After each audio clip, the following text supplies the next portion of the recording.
নমস্কার বন্ধুরা, সুনন্দী kitchen and blog চ্যানেলে আবারও তোমাদের স্বাগত জানাই। আজকে আমি বানাবো, এখানে ফুলকপি আছে দেখতে পাচ্ছ, ফুলকপি আর আলু দিয়ে কষা কষা একটা রেসিপি বানাবো। তবে আগেও আমি এই মানে ফুলকপি আলু কষা বানিয়ে তোমাদের দেখিয়েছি, কিন্তু সেটা একদমই আলাদা ছিল। আর আজকে যেটা বানাবো সেটা একদমই আলাদা। পুরো পেঁয়াজ রসুন আদা সবকিছু দিয়েই আমি বানাবো, আর এটা খেতে কিন্তু বেশি টেস্টি হয়। তো তোমরা দেখো। আর তার সাথে থাকবে, এখানে দেখতে পাচ্ছ কাঁচা পাকা টমেটো আছে। তো কাঁচা টমেটো দিয়ে রান্নাঘরে কই মাছ রেখে দিয়েছি। কাঁচা টমেটো দিয়ে কই মাছের ঝাল বানাবো। তো খুব সুন্দর হবে রেসিপিটা। পুরো ভিডিওটাই খুব সুন্দর হতে চলেছে। তোমরা কিন্তু অবশ্যই পুরো ভিডিওটা দেখতে থাকো। তো বন্ধুরা, এদিকে কড়াইতে কিন্তু তেল গরম হতে বসিয়ে দিয়েছি আগে থেকেই, আর কই মাছগুলোতে ভালো করে লবণ হলুদ মাখিয়ে রেখে দিয়েছি। এখন আমি কিন্তু গরম তেলের মধ্যে কই মাছগুলো দিয়ে দেব। তো কই মাছগুলো একবারে কিন্তু সব ভাজা হয়ে যাবে। এগুলো কিন্তু পুরো দেশি কই মাছ, খেতে কিন্তু খুবই টেস্টি হয়।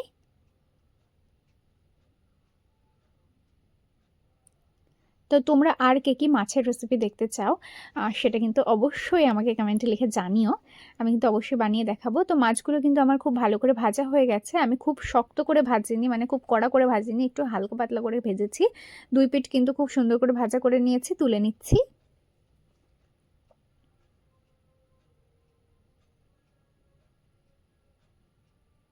তো এই মাছটা এখন সাইড করে রেখে দিচ্ছি। প্রথমে কিন্তু ফুলকপির রেসিপিটা বানিয়ে নেব। এই যে ফুলকপির জন্য আলু কিন্তু এভাবে কেটে নিয়েছি। এটা চন্দ্রমুখী আলু, বেশি সময় লাগবে না ভাজা হতে। তো আলুগুলো প্রথমে দিয়ে দিলাম, কেটে বেছে ধুয়ে রেখেছি। আর এরই সাথে কিন্তু ফুলকপিগুলোও ভালো করে কেটে ধুয়ে রেখেছি, সেটা দিয়ে দিচ্ছি।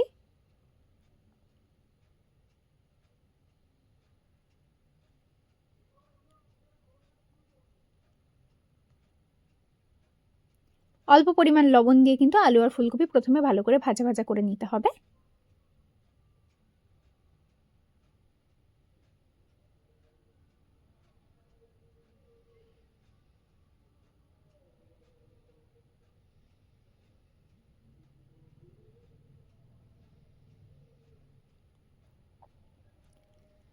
তো এভাবে চাপা দিয়ে দিয়ে ভাজছি, যাতে খুব সুন্দর করে আলু আর ফুলকপিটা ভাজা ভাজা ভাজা হয়ে যায়।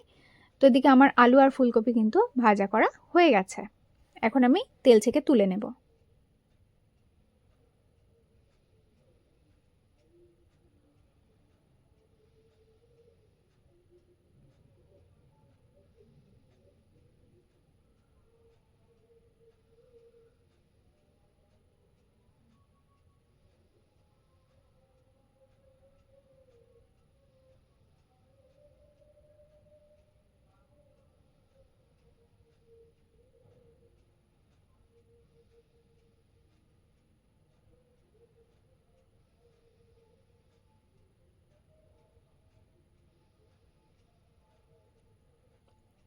তো বন্ধুরা, সব আলু এবং ফুলকপি তোলা হয়ে গেল, এখন সাইড করে রেখে দিচ্ছি।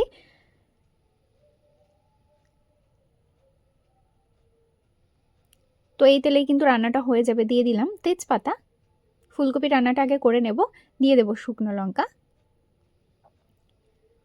আর দিয়ে দেব 5 ফোড়ন।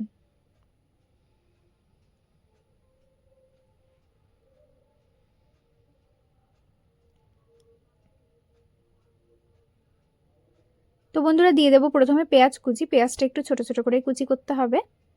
দিয়ে দেব টমেটো কুচি।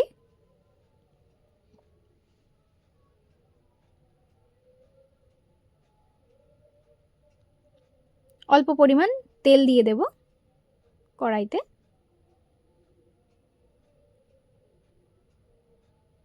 দিয়ে দিচ্ছি পরিমাণ মতো হলুদ গুঁড়ো।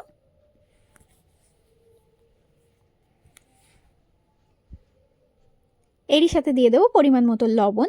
দিয়ে পেঁয়াজ এবং টমেটোটা খুব ভালো করে ভাজা ভাজা করে নিতে হবে।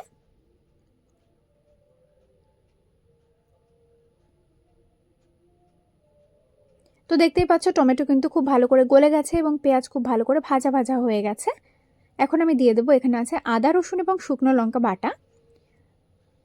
তো এই মশলাটাই কিন্তু দুটো রান্নাতে ব্যবহার করা হবে। তো অর্ধেকটা দিয়ে দিলাম, আর বাকি অর্ধেকটা রেখে দেবো পরের রান্নাটার জন্য। এটা দিয়ে খুব ভালো করে কষিয়ে নেব।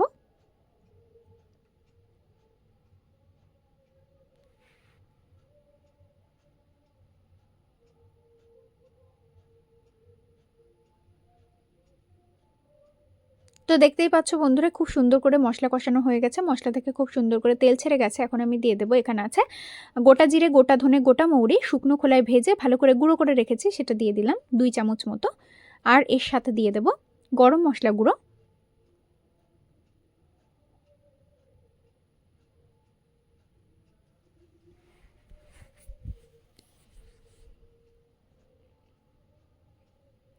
মশলা কষানো খুব ভালো করে হয়ে গেছে। এখন আমি কিন্তু ভেজে রাখা আলু ফুলকপি দিয়ে দেব,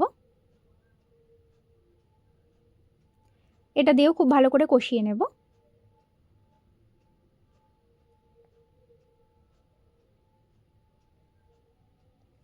তো বন্ধুরা, তোমরা কিন্তু অনেকে ভিডিও দেখছো কিন্তু সাবস্ক্রাইব করছো না।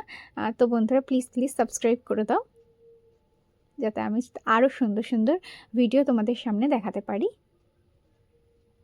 তো বন্ধুরা দেখতেই পাচ্ছ খুব সুন্দর করে কিন্তু কষানো হয়ে গেছে। এখন অল্প পরিমাণ জল দেব আলু এবং ফুলকপিটা সেদ্ধ করে নেওয়ার জন্য।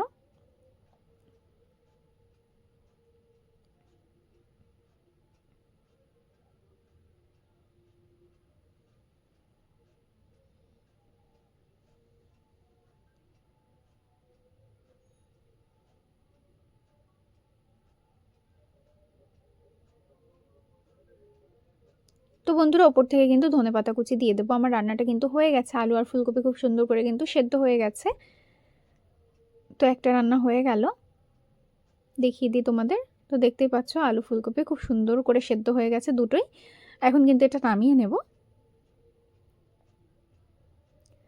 তো কড়াইতে কিন্তু আবারও তেল গরম হতে বসিয়ে দিয়েছি, দেখতেই পাচ্ছ। এখন কিন্তু মাছের রেসিপিটা বানিয়ে নেব, তার জন্য দিয়ে দিচ্ছি গরম তেলের মধ্যে তেজপাতা, দিয়ে দেব এখন আমি শুকনো লঙ্কা, দিয়ে দিচ্ছি গোটা জিরে,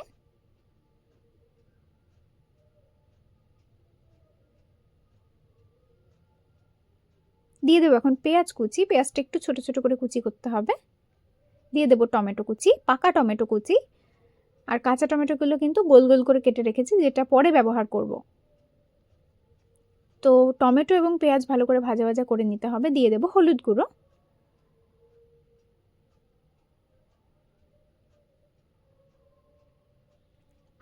দিয়ে দেবো পরিমাণ মতো লবণ,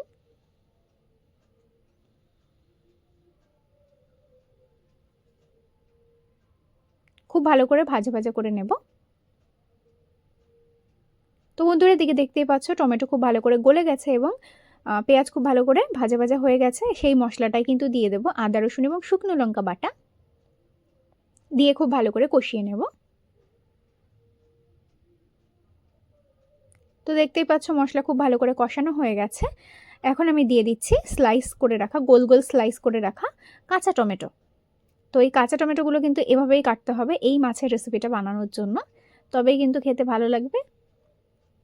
এবং টমেটোটা এরকম পরেই দিতে হবে, মশলা কষানোর পরে, না হলে কিন্তু গলে যাবে, যেটা কিন্তু ঝোলের মধ্যে খুঁজে পাওয়া যাবে না। খুব ভালো করে কিন্তু এটা ভালো করে কষিয়ে নেব পুরো মশলার সঙ্গে।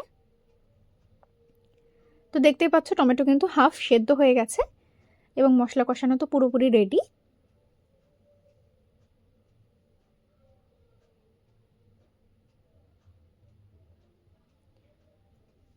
এখন আমি দিয়ে দেব পরিমাণ মতো জল, টমেটোটা বাকিটা সেদ্ধ করে নেব।